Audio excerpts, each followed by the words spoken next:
All right, so we're in our Multiply series. This is the 6th installment. This is the most important series of the entire year. We talked about new is better, having a heart and habit of a soul winner. We talked about in week number 4, the saved to save. Like, what are the characteristics of a person? How can you know you're really saved and you can't lose your salvation? Well, I gave you those characteristics. And then last week we talked about what it means to be fruitful. And so in line with that fruit theme and the importance of, as Scripture says in Genesis, we're called to be fruitful and multiply. I'm going to talk to you about kind of a misunderstood, maybe not read very often, certainly not taught on story or parable about the fig tree, regarding a fig tree. By the way, anybody like figs? Anybody like figs? I love figs. I've converted from fig Newtons to figs. Come on, somebody. I used to eat fig Newtons by the sleeve. Just open them up and one by one. Thank you, Jesus. I've been set free from fig Newtons. Is fig Newtons a demon? I don't know, but it was for me at one time. I used to eat so many of them. But today's lesson, we're going to talk about the parable of the fig tree. And inside this parable, it's going to help you see the ingredients you need to grow and multiply. Now, if you're a leader and a leader of leaders, which many of you are that are listening, all of you are leaders in some capacity. You have some sphere of influence, so this is relevant in both respects. What you need, but what you need to give others who need to grow and multiply as well. But if you're there now in this place in this season where you feel stuck, you've hit a lid. You don't seem to be moving forward. You're spinning your wheels. You're circling the mountain over and over again. Maybe you've experienced some kind of a setback. Maybe there's been some kind of a mild emotional. You wouldn't say you're depressed, but you have, like clinical depression, but maybe you feel depressed at times. Maybe an old addiction has creeped back into your life again. Or maybe some negative behavior that you just can't seem to beat. Or you're in this season of pain or hurt or something like that, and it just won't seem to subside. You feel, in a sense, powerless to move on, to push on, to move forward. Today I want to give you these solutions, or you could call them even ingredients, for growth and multiplication. And Jesus provides them in this story, and it's for our growth journey as multipliers. So I want to read this parable to you from Luke 13. If you're following with me, Luke chapter 13, I'm reading from the NIV. And verse 6, it says, "A man had a fig tree growing in his vineyard, and he went to look for fruit on it, but he didn't find any." So he owns a vineyard, he has a fig tree, he goes to see if the fig tree is producing anything, and it's nothing there. So he said to the man who took care of the vineyard, "For 3 years now," I think he's frustrated personally, "I've been coming back to look for fruit on this fig tree, expecting results, and I haven't found any. Cut it down!" Exclamation point. "Why should I use up the soil?" So let's pause right here for a second. Let's take a time out. What observations can we make in this parable that are relevant to us? Well, first of all, the context is the guy owns a vineyard. The guy has fig trees that are supposed to produce, as it were, and he's also expecting results. And he gave it a certain amount of time for it to produce results, this fig tree. 3 years. That's a long time, everybody. So to anyone, any onlooker, any observer, any reader within this story, that's a very real problem. It's an understandable problem. He gave it time. Nothing happened. So it's time to cut it down. Stop using up the resources. Stop wasting my time. I'm going to stop investing in this. You can put it out of the gardener mode and put it into a relational mode, or put it into a financial mode, or put it into, a leadership environment. Ever had a situation with someone or something like that, where you waited and waited for growth and for movement and for change? I wish he would just change. I wish she would just change. And there was nothing, zero, goose egg, nada, nil. We all have, right? We all have. So if this is where the story ended, we'd probably be supportive of this owner of the vineyard. It makes sense. A fig tree is supposed to produce fruit. That's what they do. If it doesn't, it really doesn't have any value because that's what it was created for. And so it all makes sense, all right? But here's another way to say it, just kind of unpacking this. This is a more leadership, lens to look through. Two common responses in our world or in culture today to fruitlessness. Two common responses are there's always an evaluation. If you're taking notes, write that down. What does that mean? It means we always inspect what we expect. I got some trees. I got a vineyard, and I'm going to go out there inspecting them because I expected them to do something. In other words, there's this tree, there's no fruit. That's a universal problem. In other words, anyone would see it that way. Anyone would see it that way through that lens. Then the second kind of response, common response, is a legal response. Legal. If the latter is true, then no fruit equals no tree at some point. No fruit equals no tree at some point. It's a natural response that if the tree for which it was created is not producing what it was created to produce, then it shouldn't be able to continue. It should be cut down. It shouldn't be able to use up time, resources, energy, etc. So these two responses for a lack of fruitfulness, production, growth, change are normative in today's world through most people's view or lens or windshield. They're even legal, or you could say within your rights to think that way, okay? But listen, transition, stay with me now. But are they Christ-like? Are those observations, those common responses, the solution for personal growth or for assisting someone else in their growth? Are they? I would submit to you, no, absolutely not. In fact, are these responses what you would want to grow or what I, Derek Fry, would want to grow? Are they the best responses to help other people to become fruitful as believers? Could the results, the outcomes have been different? How? How could they be different, though? Are there things they need in order to experience growth and multiplication in our lives? I submit to you there are. And so let's go back to the story. Enter into this parable the gardener. The gardener shows up. Not the vineyard owner, the gardener. It's a new character. Now remember, this tree, the context is, this tree was AD. What do I mean by that? AD. All done. Okay? All done. If not for this gardener's arrival, the life of this tree was over. You could put it into, again, a relational, leadership, a financial, any kind of context. There was an end, a termination to a situation, to a relationship, to a covenant, all kinds of things, if not for a gardener. See, some of you are a gardener in somebody else's life, and you are called to rescue, save, restore, and help something produce fruit and become multiplicative. So the gardener comes in and says, Sir. Just leave it alone for one more year. And I'm going to dig around it, and I'm going to fertilize it. And if it bears fruit next year, fine. If not, then you can cut it down. Here's a key thought I want to introduce here. This is an amazing story. For there to be fruitfulness, for there to be growth, for there to be multiplication, we all need an advocate. We all need a gardener. We all need help. We all need help. The advocate must be someone who is, this is a key condition, it really relates more to motivation, non-judgmental and understand something about a tree, a fig tree. And that is that a fig tree cannot fix itself.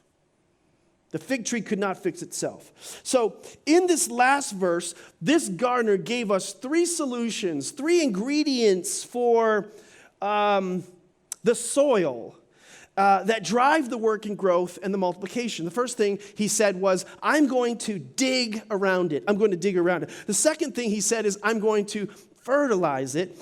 And then the next thing he said is, I'm going to give it another year. Now let's translate these three things into the growth or the multiplicative process that apply to you when you need to multiply and grow, but also through you to someone else that you are leading, influencing, and trying to help. So first one, what do we dig for? What are we looking for? First kind of solution is we're going to dig up the truth. Everybody put that in your notes. Truth. We're going to dig up the truth. Here's kind of a way we can put it into a question. A way we can put it into a question is, what is the cause? Why isn't this fig tree producing? In verse 8, it says, the man replied, leave it alone for one more year and I'll dig around it. So what's the reason there's no fruit? What's the reason things aren't working? Why isn't this moving forward? Why isn't this marriage working? Why is there poverty that continues to follow me everywhere I go? In my life, this is kind of a PD-ism. I call it cracking the code. There's something significant that if I could find it, I could solve it. And I don't know if you've ever somebody you know, or maybe this happened to you where you wrecked your car or your car won't start. So what do? You talk to a mechanic, right? If your car won't start or you've wrecked your car, you talk to a mechanic, and what do? They start to dig around on your dollar and for expensive time period, but they start to dig around and they open up the hood and they look inside and they're like, oh, and sometimes depending on your experience or exposure, they're like, nobody ever put a spark plug in this car? Well, of course it doesn't work. Or when you had this fender bender, here's what happened. The wires got all messed up and there's some essential wiring where water got in there and damaged it, and no wonder it's not working. The mechanic got in there under the hood, and began to dig around. And in each person that is currently experiencing a setback or is sidelined in some way, where it's because there's often a belief, a mindset, a thought, I like to say sometimes an inner vow that you have made that is keeping you from fruitfulness and multiplication. So what happens is somebody needs to come in from the outside and dig around you and get under and into the hood, under the hood of your life, and under the hood and into your heart, you could say, to find the blockage, to find the wiring, the essential wiring that is off, to find there's a wrench in there that's messing things up so it doesn't work right, and it's encumbering your ability to change, grow, and multiply. And so I want you to see that for you to find truth, it requires advocacy, certainly from the Holy Spirit, but from people. And people help you search for and seek out the truth. And when we dig around, we eventually will find the truth. When there is some digging, we're going to find something. And you can see there's something else that a mechanic does that we don't do really well. The mechanic also knows where to look. So you can't just have anybody digging around for truth. You can't just invite anybody under the hood of your car and your life. You have to have somebody who is qualified and capable to help you find that truth. Because truth, they also have to know this for you, that truth is a standard. It's a standard that we're all called to reach as Christ followers. And the truth reveals, when we find it, when we dig it up, where we are in relationship to the standard. And between the truth and where we are, that gap is the journey, the process of growth. And the goal is through that help and advocacy that we come to meet those standards. And when we do, we begin to grow. We begin to be fruitful. We begin to multiply. Closing the gap is the process of growth. But you can't close the gap if you don't see the truth. See, this is an incentive, by the way, to fully engage in the local church, because I have one, you have one, blind spots. I cannot see the backside of my head, but you can. And somebody else can help you see what you cannot see. You cannot close the gap if you cannot see the truth, and you cannot see the truth all by yourself. You are blind, walking around in a level of darkness because you can't see that by yourself. So to determine the truth, we need help. And we need help from wise people who have gone before us, been there, done that, bought the t-shirt, sold it to defer the cost. You've heard that little line. But have you ever noticed that in order for, have you ever noticed that in a 12-step program, the 12th step, some of you would know this, I've studied these things, but the 12th step is for you to get out and help someone else. So some of the reasons you're not getting over what you need to get over, some of the reasons you're not growing, being fruitful and multiply is because you're spending all your time helping yourself. You got to help other people in the process. 2 Corinthians 1:4 says that the Apostle Paul told us that the comfort that we have received from God, we should go. Come on, everybody say go. Put it in the chat, say go. And we should give. Everybody say give. We should go and give to others. So when we're hurting, yeah, we need to talk to somebody. And we need to talk to somebody that has some experience. We need to talk to somebody that knows the standards of truth in God's eyes. We need to talk to somebody who can apply that to our situation. We want to know things, like if you're getting counseling, you want to know, like, before I got counseling, how many depressed people have you helped and how successful have you been? Did they get better after you gave them help? Did they overcome? Were they worse? Are they still around? So growing better or finding healing, it starts with knowing the truth, but you got to get the right people around you too, the wise counsel around you to help you. But that truth piece is so big, guys. I don't know how to say it, but you want that truth. When you get the truth about what it is that's causing you to stay, beneath the surface and not bust out of it, to not break through, to not overcome. When you get that truth, it's a revelation. It's not just a reason. It's not just a cause. It's when it's a root thing, it affects the fruit thing. So Psalm 51:6, it's not in your notes, but it says, I know that you delight to set your truth deep in my spirit. I love that. That's the Passion Translation. God wants to help you find the truth with the help of others and set that truth deep in your spirit. And when it's down deep in your spirit, it will begin to germinate. It will begin to grow. Fruitfulness is produced from the inside out, not from the outside in. We'll talk about that in a little bit. For example, if you wanted to lose weight, some of you out there, I've been doing a whole thing on Facebook on Wisdom Wednesdays on being fit. 4 different weeks on that.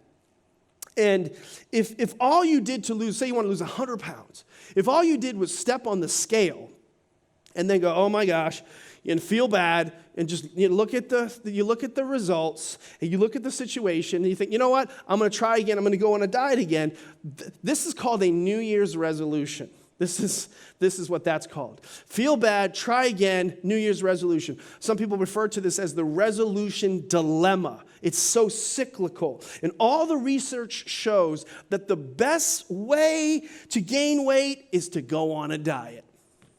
Yep, that's what I said. Because the focus in this situation, in this New Year's resolution, in this resolution dilemma, is external to internal instead of internal to external. Instead, we have to start the process by asking questions. Why did I eat that unhealthy meal? What happened right before I ate a sleeve of Fig Newtons? What feeling or state was I in when I was, compelled to act out that way? What were the triggers? Where did that wounded response come from? Why am I medicating it that way in that particular pattern? So Jesus often said to the Pharisees, he said, you know what? You clean the outside of the cup, but you don't clean the inside. So God always wants to do an inside-outside work, but it starts with getting the truth, digging around for it, finding it, but getting it deep down in your spirit. Real change is an internal work before it becomes an external work. Have you ever been to a surgeon and you needed help and they gave you a Band-Aid? No. They never do that. A surgeon doesn't do that. What they do is they go into an examination period. They might run scans. They might run x-rays and things. They want to find out what's causing the problem. They are searching. They're looking. They're digging for truth. Once you find the truth, and that's dug up, the vineyard grower says he was going to do something else. He was going to apply fertilizer. So here's the second solution that you need and you can give to other people to grow. We're going, number 2, to apply grace. Everybody say grace. See, if it were put into a question, it would be like this. What is needed for growth? Fertilizer is what is needed for the fig tree or for the plant or for the person to grow. Plants to people, we all need fertilizer. In the context of life, fertilizer is grace. Grace, unmerited favor. Grace does not just equal God accepts me just the way I am. No, that's not what grace is. That's the manifestation of grace. It's different. Grace is unmerited favor. Unmerited means I don't bring anything to this formula, to this equation. I don't bring anything to the party. I'm broken, busted. I'm broken beyond repair. I cannot fix myself. So somebody from the outside's got to step in to my situation, get on the inside, get under the hood of my life, and apply fertilizer, which gives the plant, the person, what it needs to produce what it cannot produce on its own. Is everybody with me right now? So let me say it like this. First of all, a precursor, a pre-qualification for grace is embrace truth. So in other words, you can't have the abundant divine enablement that comes from grace until you embrace the prickly truth that you cannot fix yourself. You need help. You need help. And so this is what a lot of times gets us messed up. And so the counterpart, more the counterfeit for this God solution is self-help.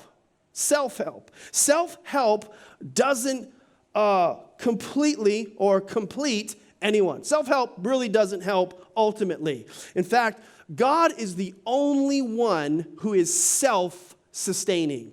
I don't need anybody else. I'll help myself. No. The only one who is self-sustaining is God. It's one of the many attributes of God. We all must draw life from the outside. And I talked about it last week. Siphoning can be bad. Sometimes it can be good. In the context of a baby in a mother's womb, it's good. But the Bible tells us to heal the brokenhearted, not to tell the brokenhearted. The Bible tells us to help the weak, not just to tell the weak to walk on their own. Romans 15:1 says, we who are strong in the faith should help the weak with their weaknesses and not only please ourselves. So whatever you need to grow, whatever you need to move on, a part of it is going to come from outside. Then, and I would just say, and after that, you got some work to do. There's definitely personal responsibility and personal work. But first, you got to find the truth. Second, you have to fertilize. And so the Bible gives so much by way of fertilization. It has the importance of support and the importance of correction and the importance of teaching. And one of my favorite is the importance of modeling. Fertilizer could be modeling. Paul said, follow me as I follow Christ. Philippians, it says, follow the pattern that I gave. Whatever you've seen, heard, in me, put that into practice, it says.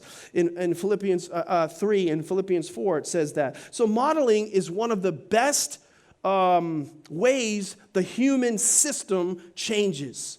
We need to be taught. We need to be corrected. That's part of this change process. And that's why I believe, again, so fervently, with great conviction, in the importance of being a part of a spiritual family, because your spiritual family will, in many cases, outperform your biological family.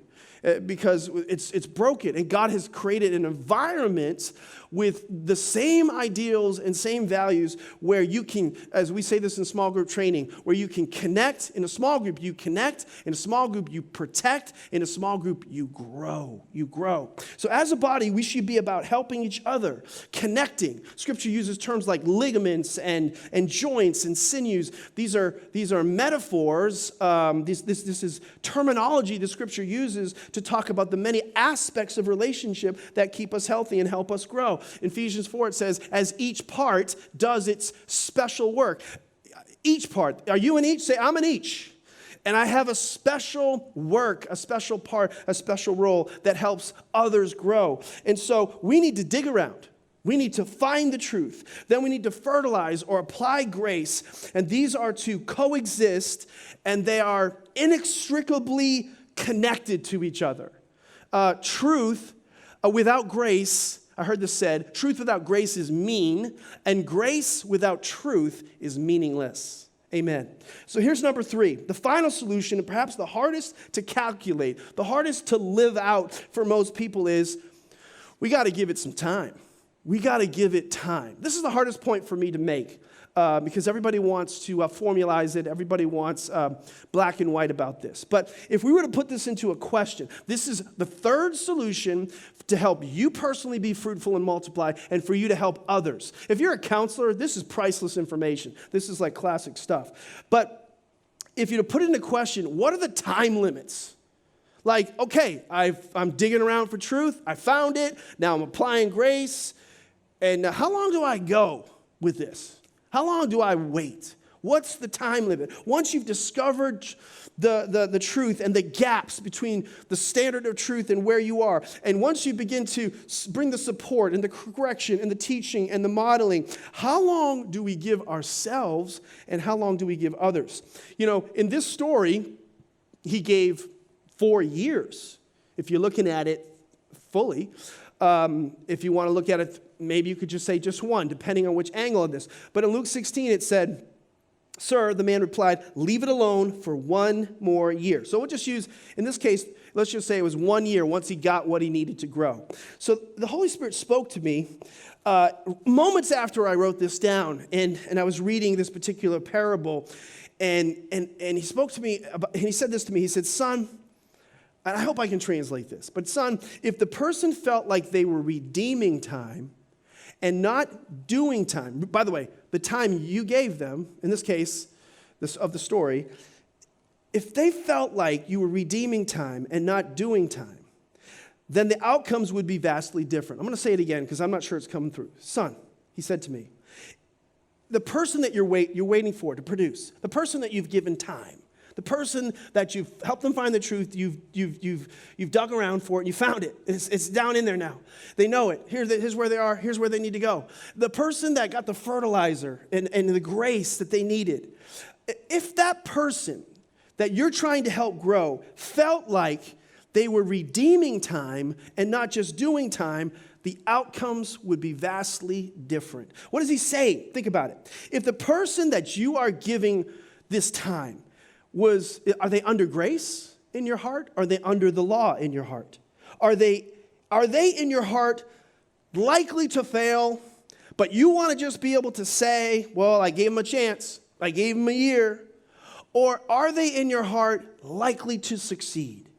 And if I just give them this opportunity, they will overcome. They will change. They will become fruitful. I would submit to you that a dynamic in multiplication and fruitfulness has to do with what's going on in your heart as you apply this third solution to your situation and the situation of others.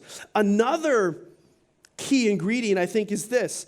I think is another way to determine the time or the limits is to put yourself in their shoes and ask, how much time would I need? This exercise, if employed, not only gives direction to my life, but it gives correction to my heart that needs to become more sympathetic. So powerful. To change, to grow, to multiply. Giving something time isn't just attending one meeting. It's not just going on one retreat. It's not just having one conversation. It's not one and done. It's getting watered over and over and over again. It's pruning over and over and over again. It's getting fertilized with the right heart, with the right motivation.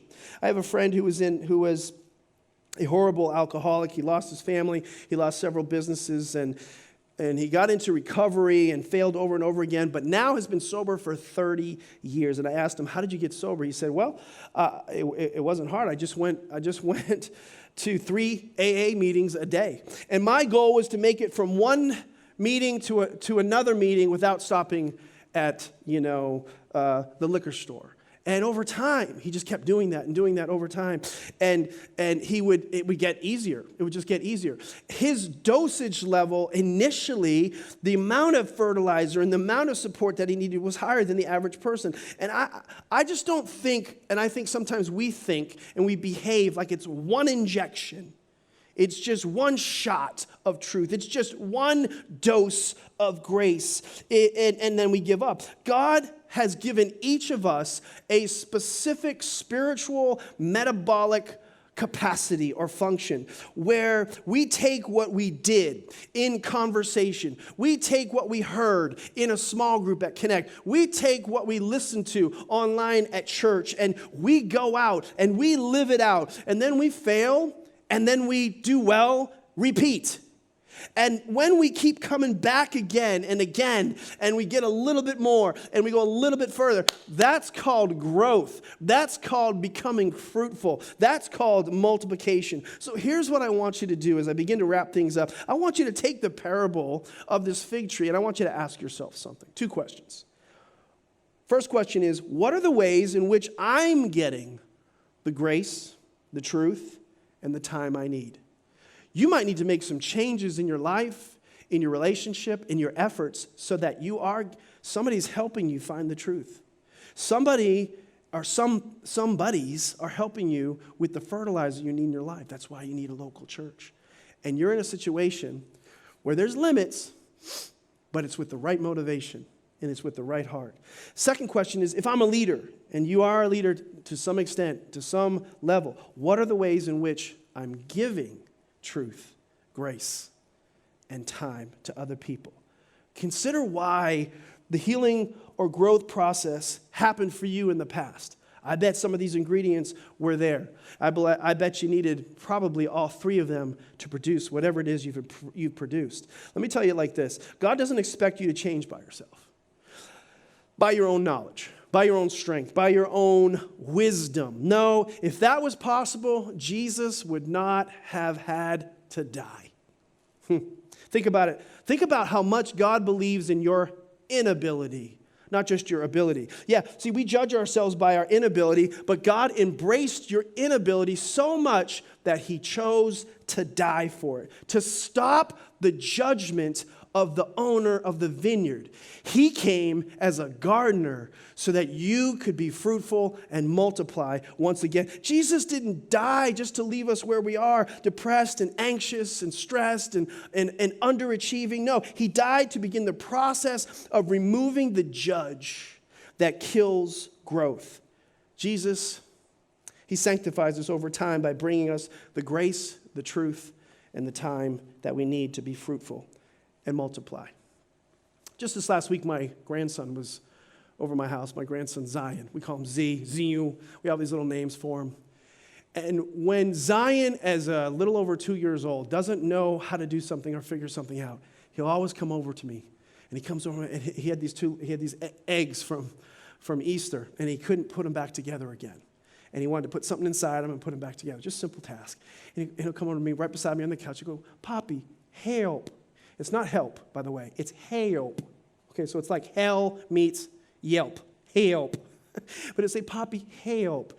And I'll just take the 2 things and I'll put it together, and then he'll smile, "Thanks, Poppy," and he'll walk away.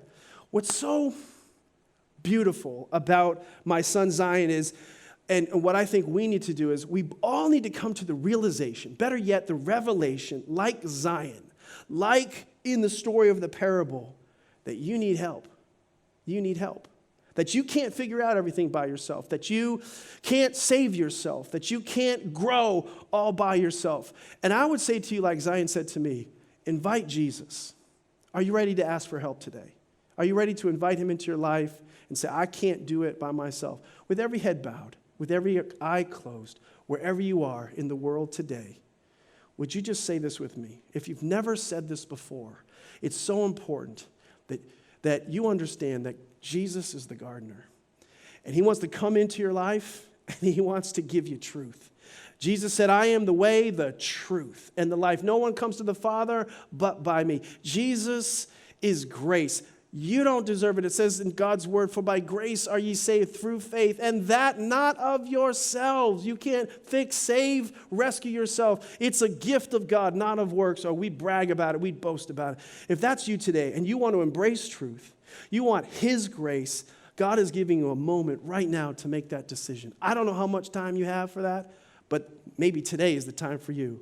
Would you just say this with me? Say, Jesus, today I surrender my life to you today. I thank you for salvation that was provided for me by your Son. I thank you for truth, the truth that I can't save myself, the truth that Jesus is the only way. I ask that you hide that deep in my heart, deep in my spirit. And Lord, with that truth, that acceptance that Jesus is my Lord and Savior, begin to change me from the inside out. Lord, I pray that you would put the right people around me so that I could fertilize that seed of truth from this day forward in my spiritual life. Plant me well, water, fertilize, support, all the things that I need, Lord, in relationship. I pray for every person that's praying that prayer right now, God, that would become a reality. Thank you, Lord, for those that said yes to truth. Thank you for those that are saying yes to the grace, to the fertilizer that God has for them in the church of Jesus Christ. And I pray that they realize that in heaven right now, all these angels are throwing a party because people who realize they can't fix themselves, they can't save themselves, that they can't rescue themselves, they came to that revelation, and today, right now, they are saved. Come on, everybody, let's give God a big hand clap for those decisions that are being made. Let's thank God for the truth. Let's thank God for the grace, and let's thank God for the time so we could be fruitful and multiply. God bless you.